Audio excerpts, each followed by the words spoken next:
Hey, I'm Ryan Reynolds. Recently, I asked Mint Mobile's legal team if big wireless companies are allowed to raise prices due to inflation. They said yes. And then when I asked if raising prices technically violates those onerous two-year contracts, they said, "What the f*** are you talking about, you insane Hollywood ass?"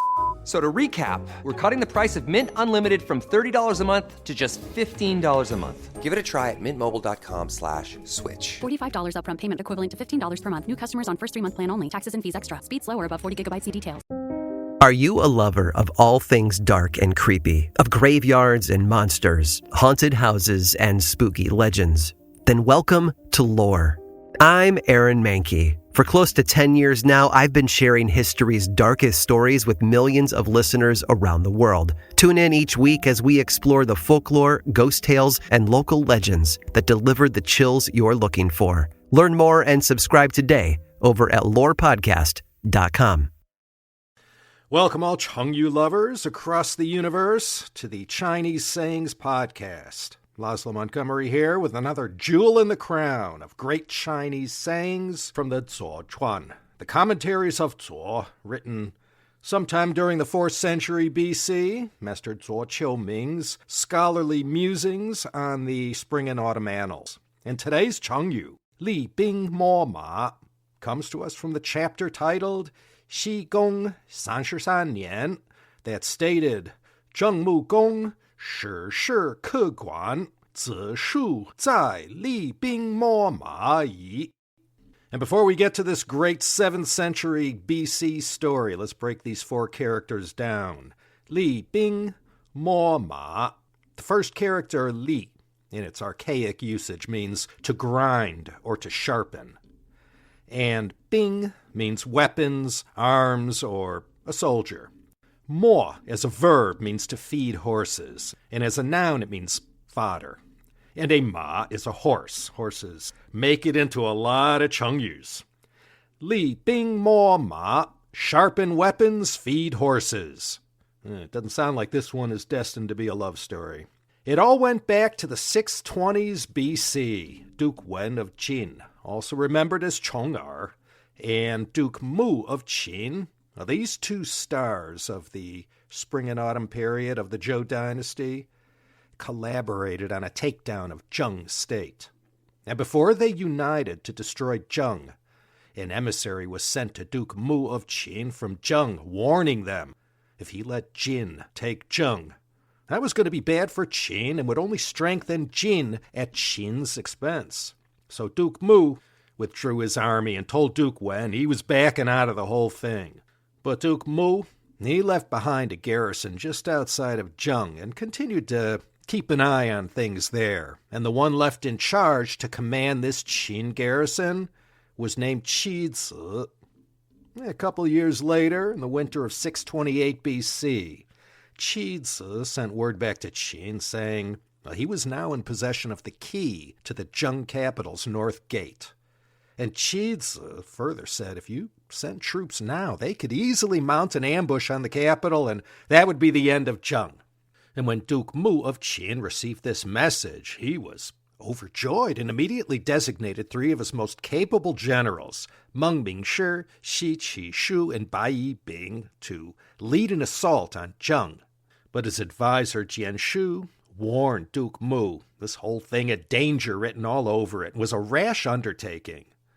And he went on to explain that 1,000 li of open land existed between Qin and the Zheng capital in present-day Huazhou, a district of Weinan, Shanxi, and most of that distance ran through the territory of the kingdom of Jin.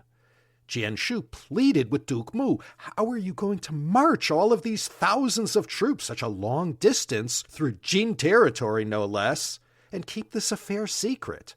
And then what happens if the troops are discovered? We'd be at the mercy of Jin or Zheng. But Duke Mu, he was convinced. An opportunity such as this to attack Zheng will never pass this way again. And he pointed out to Jian Shu that the risk of attack from Jin was very low since, in 627 BC, Duke Wen of Jin had just passed away and the new Duke Xiang had more important things to deal with. Therefore, Duke Mu refused to heed Jian Shu's advice and signed off on the idea of ambushing the Zheng capital. It just so happened that Jian Shu's son was enlisted into this special unit of elite soldiers sent to ambush Zheng. And on the day the army was to depart, Jian Shu followed them all the way to the city's east gate, weeping, and he called out to his son, "If you are ambushed in Jin, as I have no doubt that you will be, you can be sure that I will travel there to ensure a proper burial for you." Well, Duke Mu heard about this and was absolutely livid at Jian Shu and demanded, "Well, why'd you have to go and say all that?"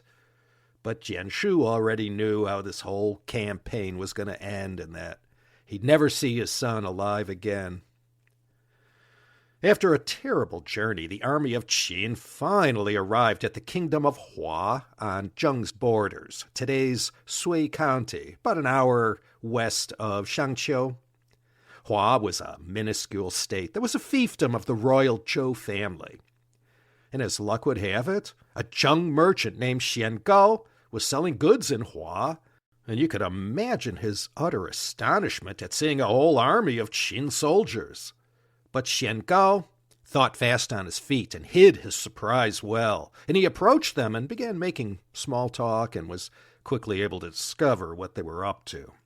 And knowing that Zheng was wholly unprepared to take on a surprise attack from the Qin army and filled with patriotism for his home state of Zheng, Xian Gao immediately dispatched a messenger to alert Duke Mu of Zheng of these troop deployments down in tiny Hua State.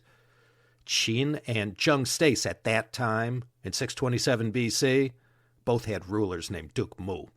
Meanwhile, the clever Zheng merchant Xian Gao disguised himself as an ambassador from Zheng and approached the Qin generals with gifts of cattle and cattle hides and said, as if he had been waiting for them this whole time, "Ah, my lords, Duke Mu of Zheng has heard of your approach and welcomes you and sends you these cattle as a gift for your soldiers after such a long journey." Well, this ruse had the desired effect of tricking the Qin generals into thinking that Zheng already knew everything about their ambush plans. So faced with this unexpected turn of events, the Qin generals began to consider a plan B, which caused them to linger further in Hua, and this bought time for the messenger to deliver this missive to Duke Mu of Zheng. As for Qi Zi, the Qin general who had first alerted Duke Mu of Qin that he had the key to the North Gate and it was possible to breach the capital, well, he had calculated the exact number of days it should have taken the invading Qin force to rendezvous with him outside the capital. And thinking that they'd be arriving imminently at this garrison post, Qi Zi called for his men to Li Bing to begin sharpening their weapons and to take particular care in Mo Ma, feeding their war horses, so as to be ready for action at any minute. And while all this was going on, the merchant Xian Gao's messenger arrived at the Zheng court and was able to warn Duke Mu of everything Xian Gao had told him.